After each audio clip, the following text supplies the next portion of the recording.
Jumpa lagi anak-anak rajin. Doa Bu Rina, kalian juga ayah ibu, kakak adik, semua dalam kondisi sehat.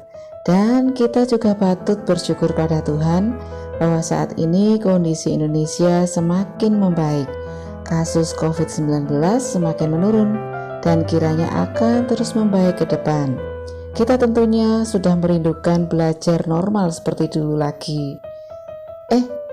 Ada yang penasaran gak nih? Untuk apa Bu Rina pasang foto keluarga? Nah, nak coba perhatikan ya. Anak laki-laki yang di depan Bu Rina, dia namanya Kevin. Tebak ya, Kevin itu anaknya pasangan papa mama yang mana nih? Yang pegang bunga dengan yang gendong anak perempuan, atau yang pakai long dress dengan yang gendong anak laki-laki? Ayo, yang mana? Ada yang jawab nih. Pasti anak papanya yang gendong anak laki-laki. Kenapa? Karena bentuk muka dan bentuk matanya mirip. Oke nak, tebakanmu betul. Coba ya kamu juga perhatikan foto keluargamu. Kamu mirip siapa? Ayah, ibu, atau ada bagian tubuhmu yang mirip kakek atau nenek? Kok bisa begitu ya?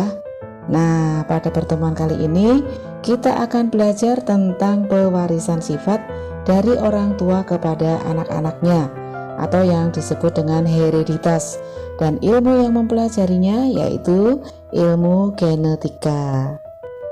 Sebagai organisme atau makhluk hidup, tubuh kita tersusun atas bagian-bagian yang terkecil yang disebut dengan sel.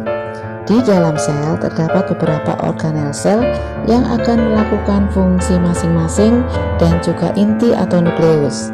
Di dalam inti terdapat benang-benang kromosom yang padanya terdapat gen.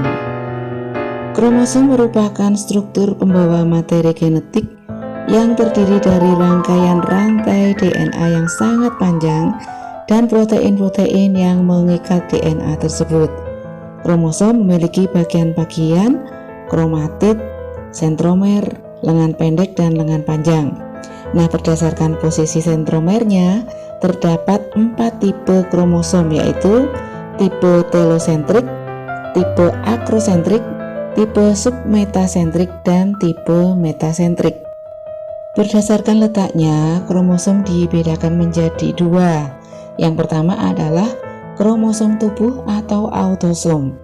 Disebut kromosom tubuh karena menentukan sifat-sifat tubuh. Contohnya seperti warna kulit, bentuk mata, bentuk bibir, warna iris, dan lain-lain. Kromosom tubuh bersifat diploid atau 2N. Pada manusia berjumlah 46 buah atau 23 pasang. Pasangan pertama sampai pasangan ke-22 ini merupakan autosom, sedangkan pasangan yang ke-23 itu merupakan gonosom, di mana pada wanita dilambangkan dengan XX dan pada pria dilambangkan dengan XY. Nah, pasangan-pasangan kromosom ini separuh kita dapatkan dari ayah dan separuh dari ibu.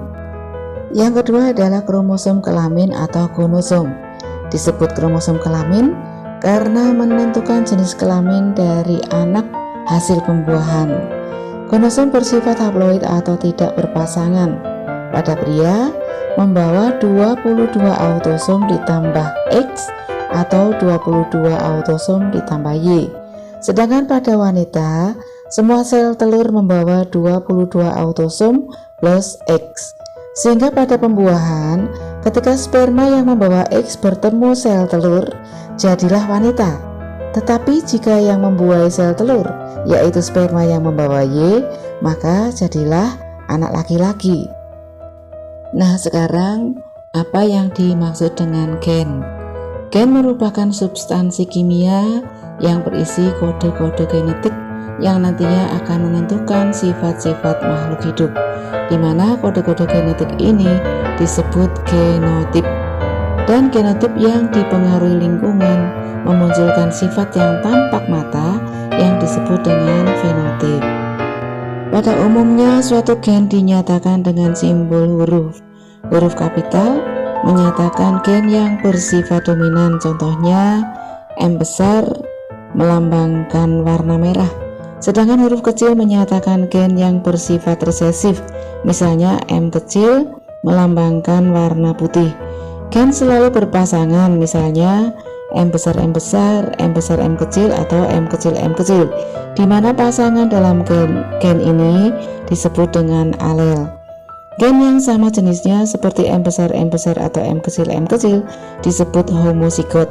Sedangkan gen yang berbeda jenisnya seperti M besar M kecil disebut heterozigot. Jika gen dominan bersama-sama dengan gen resesif, sifat yang akan tampak adalah sifat yang dibawa oleh gen dominan, dan sifat yang dibawa oleh gen resesif tidak akan muncul. Sebagai contoh, sifat pendek dominan terhadap sifat tinggi. Jika gen untuk pendek muncul bersama-sama dengan gen untuk tinggi, sifat pendeklah yang akan muncul pada keturunannya. Berikut merupakan istilah-istilah yang sering digunakan di dalam genetika. Sir Gregor Johann Mendel merupakan seorang ilmuwan yang tertarik untuk melakukan penelitian tentang pewarisan sifat. Untuk penelitiannya ini dia memilih tanaman Ercis atau kapri atau Pisum sativum dengan alasan yang pertama memiliki pasangan sifat yang mencolok, kemudian dia mudah disilangkan dan berumur pendek serta dapat melakukan penyerbukan sendiri. Dari hasil penelitiannya kita mengenal hukum 1 Mendel dan hukum 2 Mendel.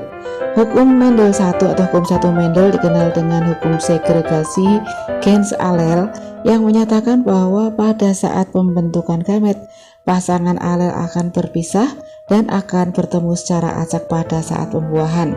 Dan hukum 2 Mendel dikenal dengan hukum asortasi atau pengelompokan gen secara bebas yang menyatakan bahwa ketika berlangsung pembentukan gamet, gen-gen yang memisahkan diri dari suatu pasangan akan secara bebas berkelompok dengan gen-gen lain yang berasal dari pasangan lain. Nah, bagaimana penerapan hukum Mendel dalam proses pewarisan sifat? Kalian penasaran kan? Oke, kita akan lanjutkan pada pertemuan berikutnya ya. Besok kita akan mempelajari peristiwa monohibrid atau persilangan dua individu dengan satu sifat beda, dan di hibrid persilangan dua individu dengan dua sifat beda.